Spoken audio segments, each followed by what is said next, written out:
The quiet legacy of Harold's table. Lena was wiping down table 7 when she noticed him again, the old man in the corner booth, hands folded around a cooling cup of coffee, staring out the window like he was waiting for someone who would never come. It was Tuesday. He always came on Tuesdays. She'd worked at Miller's Diner for 3 years now, long enough to recognize the regulars, their orders, their habits. But this man was different. He didn't chat with the other servers or read the newspaper like Mr. Chun. He just sat there, quiet and still, as if the world had forgotten him, and he decided not to remind it he was still here. Lena knew that feeling too well. Her mother had been sick for 18 months now, the kind of sick that didn't get better, only slower. The medical bills piled up faster than Lena's paychecks could cover them, and every shift at the diner felt like treading water in an ocean that kept getting deeper. Some nights, lying awake in her cramped apartment, she wondered if anyone would notice if she just stopped swimming. But she kept showing up, and so did he. "More coffee, sir?"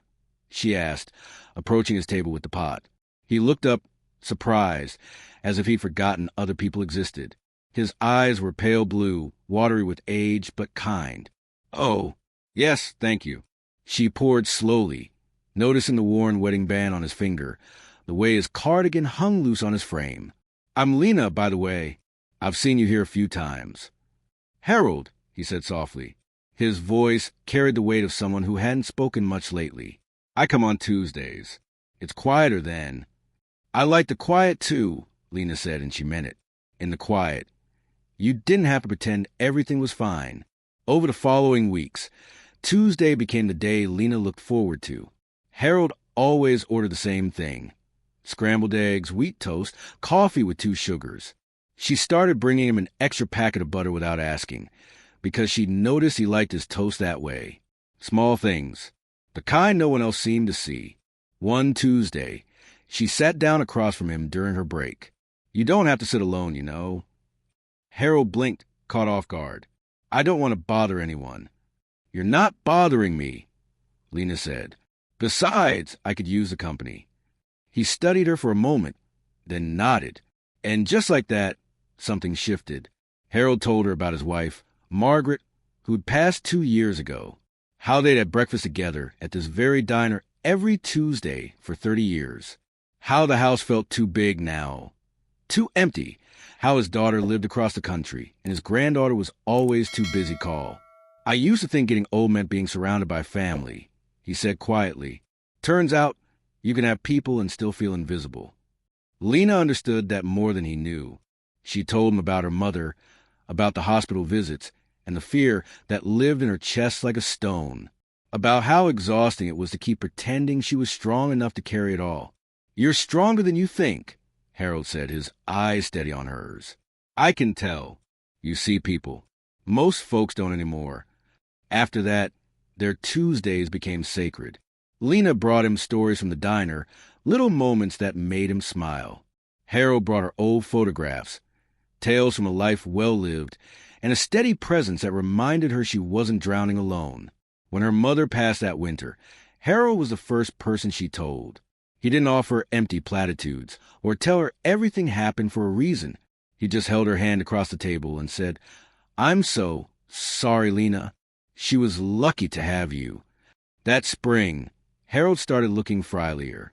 His hands shook when he lifted his coffee cup. He forgot things, repeated stories Lena had already heard. But she never corrected him. She just listened again and again, because that's what love looked like sometimes. Showing up, remembering, caring when no one else did. One Tuesday in May, Harold didn't come. Lena's heart sank.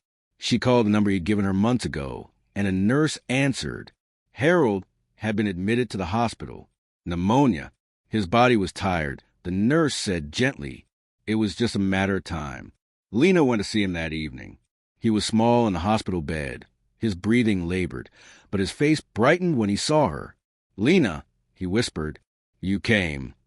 "Of course I did," she said, pulling a chair close and taking his hand. "It's Tuesday." He smiled, and for a moment, he looked years younger. "You made an old man feel like he still mattered. I want you to know that." "You did matter," Lena said, tears streaming down her face. "You do. You mattered to me, Harold." He squeezed her hand weakly. "Margaret would have liked you." 3 days later, Harold passed away peacefully in his sleep. A week after the funeral, a woman showed up at the diner looking for Lena. She was in her early 30s, impeccably dressed, eyes red from crying. "I'm Julia," she said, "Harold's granddaughter." Lena's breath caught. She'd heard about Julia, the busy one, the one who never called. Julia sat down heavily, her composure cracking. "I was supposed to visit him. I kept saying I would, but there was always another meeting, another deadline. And then it was too late." Her voice broke. "I didn't even know about you until I read his will." "His will?" Julia nodded, pulling out an envelope. "He left you his cottage. And this." Inside was a letter, written in Harold's shaky handwriting. "Dear Lena, you gave an invisible man a reason to keep going. You reminded me that kindness still exists in this world. The cottage is yours now. Use it however you see fit. And Julia, if you're reading this too, learn from Lena what I couldn't teach you. That presence is worth more than any promotion. Time is the only currency that matters. Don't waste it like I did waiting for you. With love, Grandpa Harold." Julia wiped her eyes. "I don't even know how to start fixing this. I don't know how to be the person he wanted me to be." Lena looked at her for a long moment, seeing the guilt and grief tangled up in Julia's face. She knew that feeling, the regret of not being enough in time. "Maybe we figure out together," Lena said quietly. Over the next few months, Lena and Julia turned Harold's cottage into something beautiful. They called it Harold's Hearth. It became a gathering place for seniors who had nowhere else to go, people like Harold who'd been forgotten by a world moving too fast to notice them. Julia cut back her hours at work. She learned to listen, really listen, the way Lena had taught her, and slowly she started to heal. One evening, as they sat on the porch watching a group of elderly neighbors laugh over tea, Julia turned to Lena. "I used to think success meant climbing higher, but this," she gestured around them, "this feels like the only thing that actually matters." Lena smiled, thinking of Harold and his quiet Tuesdays. He knew that. He just wanted you to see it too. The hearth grew. More people came. More stories were shared. And in the center of it all was a memory of a man who'd felt invisible, and a waitress who'd proven that even the smallest act of kindness could change everything. Because in the end, it wasn't wealth or status or productivity that left a legacy. It was presence. It was showing up. It was seeing someone when the rest of the world looked away. And that, Lena realized, was a quiet miracle of being human.